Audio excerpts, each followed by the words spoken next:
Аз съм Ваня и съм младши специалист в отдел логистика. Колко време работиш в Айгер?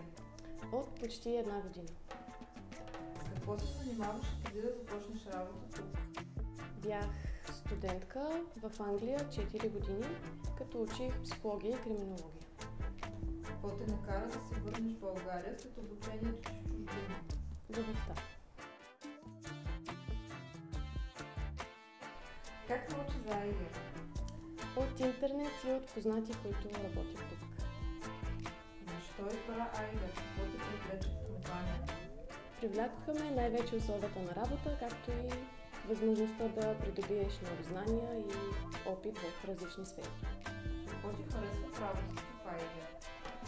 Харесва ми най-вече сплотения екип, а освен това и динамичността на самата работа, както и възможността за развитие.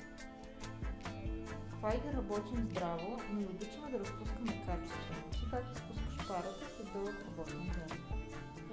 Най-вече с фитнес, а през уикендите, когато времето навън позволява, посещаваме места в България, които не сме посещавали до сега, при наличието на повече свободно време и екскурзии в чужбина.